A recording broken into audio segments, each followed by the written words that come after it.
Morning students. आज हमारा last unit का पार्ट 2 मैं आपको बता रहा हूँ, जिसमें हम पढ़ेंगे EDI। पहले हमने पढ़ा था DIC एंड हमने पढ़ा था SI। ओके, थोड़ा सा मैं आपको इसका वापस से थोड़ा सा बता देता हूँ। DIC district industry organisation which helps you to prepare a project report. Information देती है प्रॉपर तरीके से मशीनरी एंड इक्विपमेंट्स के लिए। पावर सप्लाई कहाँ से कैसे मिल सकता है आपको, उसमें भी आपको हेल्प करती है। प्रॉपर तरीके से प्रमोशन करने में आपको हेल्प करती है।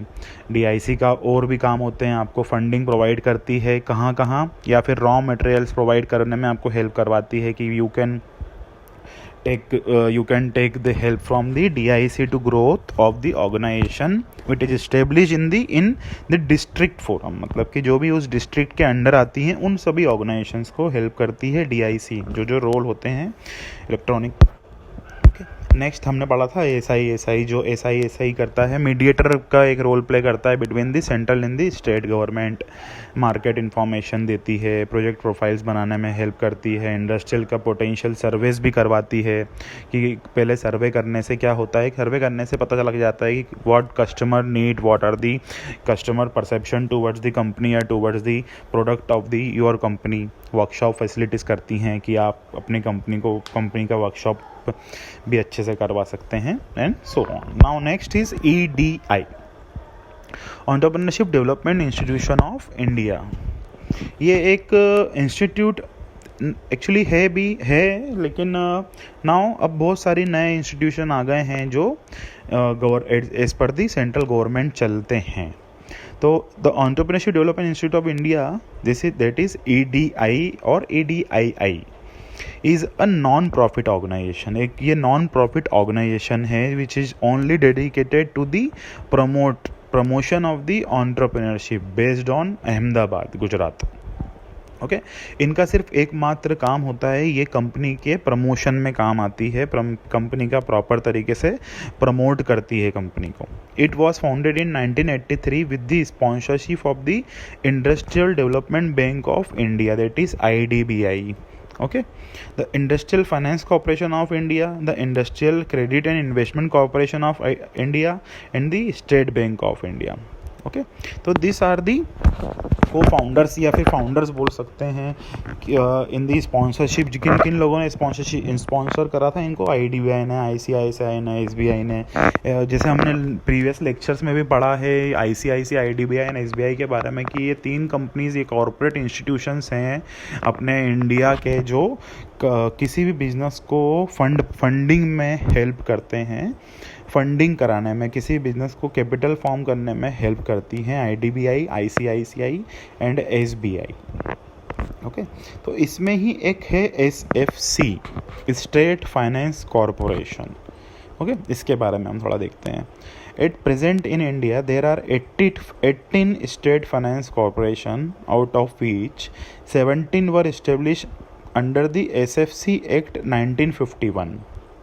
Tamil Nadu Industrial Investment Corporation Limited, which is established under the Company Act 1949, is also working as the State Financial Corporation। वो भी एक स्टेट फाइनेंशियल कॉरपोरेशन के उनके बिहाफ पे ही काम कर रही है अभी भी। तो इंडिया में टोटल कितने हैं? 18 स्टेट फाइनेंस कॉरपोरेशन हैं। क्या फंक्शंस होते हैं SFC के? Let us know. SFC provides loans mainly for the acquisition of fixed asset like land, building, plant and machinery। मतलब कि ये एक लोन, एक कैपिटल या एक फंडिंग आपको प्रोवाइड करती हैं किस चीज़ों में? फिक्स्ड एसेट्स में। फिक्स्ड एसेट्स आपको पता है क्या क्या होती हैं? लैंड होती है, बिल्डिंग होती है, आपकी प्लांट, मतलब कि आपको कितने बड़ी बिल्डिंग, आपको पूरा प्लांट मैंने बनाना है, इस्टेब्लिश करना है, उसमें प्लांट के अंदर कौन कौन सी किस तरीके की मशीन्स लगानी हैं, वो उस सब में आपको हेल्प करती है, लोन प्रोवाइड करती है। कौन? SFC। सेकंड है SFC help financial assistance to industrial units whose paid up capital and reserve do not exceed ₹3 crore और such higher limit up to 30 crore as may be notified by the central government। मतलब कि इसको वापस से आप देखते हैं, जैसे हेल्प फाइनेंशियल असिस्टेंट करती है उन इंडस्ट्रीज़ को जिनका पेड अप कैपिटल या फिर reserve do not exceed ₹3 crore, मतलब कि 3 करोड़ से ऊपर का रिजर्व या फिर एक कैपिटल, पेड अप कैपिटल नहीं हो, 3 करोड़ से ऊपर नहीं होना चाहिए, या फिर अप टू दी 30 करोड़ भी हो सकता है, लेकिन कब, जब सेंट्रल गवर्नमेंट की तरफ से उसको एक नॉमिनल अप्रूवल मिल जाए तब जाके एसएफसी उसको हेल्प करती है, उन कंपनीज को हेल्प करती है। SFC underwrite new stocks, shares, debentures etcetera of industrial units, मतलब कि एक नए स्टॉक्स के लिए शेयर्स और डिबेंचर्स में भी एसएफसी हेल्प करती है इंडस्ट्रियल यूनिट्स को।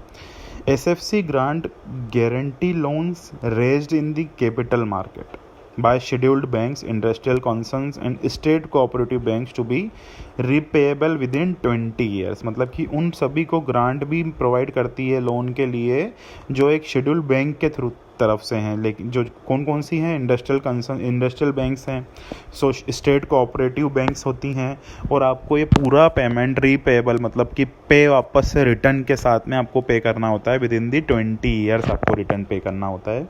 एसएफसी आपको वहाँ भी लोन और गारंटी देती है। लाइक सपोज एन एग्जांपल के तौर पर अपन इसको समझते हैं, आपको अपनी बिजनेस का सेटअप करना है, और बिजनेस को सेटअप करने के लिए you need at least 3 crore rupees for your business setup. Okay, now bank is ready to give you loan, but there needs guarantee. तो एसएफसी के थ्रू गारंटी प्रदान करने के बाद that banks can help you. तो एसएफसी आपको कहीं कहीं गारंटी, लोन के लिए गारंटी भी देती है आपकी तरफ से, तो it would be helpful for you. Working of SFC अपन देखते हैं क्या क्या वर्किंग है actually. The Indian government pass the state financial corporation act in 1951। It is applicable to all the states, मतलब सारे 1951 में पास हुआ था ये, और पूरे सारे इंडिया के सारे स्टेट्स में it's applicable. The authorised capital of state financial corporation should be with in the minimum and the maximum limits of 50 lakhs and 5 crore, मतलब कि कहाँ ऑथराइज या अप्रूवल मिलता है आपको, या तो आपकी financial needs is minimum up to the 50 lakhs हो, 50 lakhs तक आपकी 50 lakhs स्टार्टिंग पॉइंट है, और up to the 5 crore which are fixed by the state government, मतलब जो चीज़ें हैं फिक्स करी गई है स्टेट गवर्नमेंट की तरफ से। तो minimum is 50 lakhs and maximum is 5 crore. तो 50 लाख से लेकर 5 करोड़ तक का loan you can borrow from the SFC, you can take help from the SFC. तो ये एक इनका तरीका काम करने का वर्किंग है इनका। ओके, प्रॉब्लम्स ऑफ एसएफसी, अपन इसकी प्रॉब्लम्स एक बार देख लेते हैं क्या क्या प्रॉब्लम्स आ जाती हैं। नो इंडिपेंडेंट ऑर्गेनाइजेशन, कोई इंडिपेंडेंट ऑर्गेनाइजेशन नहीं है ये। All SFC are dependent upon the rules and regulation made by the state government. जितनी भी एसएफसीज हैं पूरे इंडिया में, वो डिपेंडेंट है किस पे, वो स्टेट गवर्नमेंट, उस राज्य की सरकार पे या फिर स्टेट गवर्नमेंट पे या सेंट्रल गवर्नमेंट पे डिपेंडेंट होती है। सारे रूल्स और रेगुलेशंस के हिसाब से उन्हें काम करना होता है। SFC's problem is that all decision of this institution is dependent on the political environment of the state। अब आप तो ये चीज़ समझते ही हैं कि जैसे कि सपोज एग्जांपल, अभी मध्य प्रदेश में भाजपा सरकार है, इससे पहले कांग्रेस सरकार थी। कांग्रेस सरकार के टाइम पे किसी चीज़ के कुछ और रेट या कुछ और चार्जेस थे या फिर टैक्स की अलग पॉलिसीज़ थी। भाजपा सरकार के बाद हो सकता है कुछ ज़्यादा हुई हो या कम हो गई हो। तो एक पॉलिटिकल फैक्टर किसी भी चीज़ या किसी भी प्राइस के अब ऊपर और नीचे जाने में बहुत बड़ा फैक्टर होता है, जो किसी भी company, organisation, banks, college, schools या private organisation, public organisation, shopkeeper, rental, सबके कहीं ना कहीं अफेक्ट करती हैं। तो एसएफसी के सारे डिसीजंस भी कहीं ना कहीं मैनिपुलेट होते हैं एज पर the political environment changes in the state.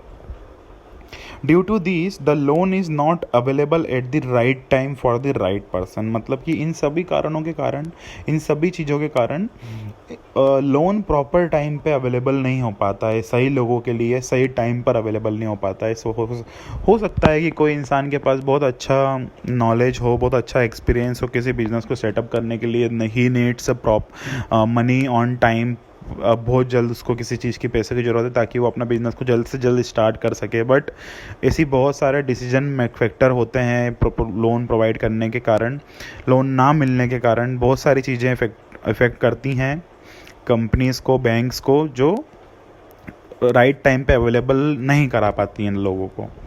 Corruption बहुत ज़्यादा है अपने इंडिया में, अपने कंपनी गवर्नमेंट ऑफिसर्स, ब्यूरोक्रेटिक इतना है, आप कहीं भी गवर्नमेंट काउंटर पे जाएं तो वो आपको प्रॉपर तरीके से गाइड नहीं कर पाते हैं, बहुत गलत तरीके से बिहेव करते हैं। ऐसा मैं ये नहीं बोल रहा हूँ कि हर इंसान, हर गवर्नमेंट ऑफिस नहीं, बट ज़्यादातर बिल्कुल। तो करप्शन के कारण बहुत ज़्यादा इश्यूज आते हैं।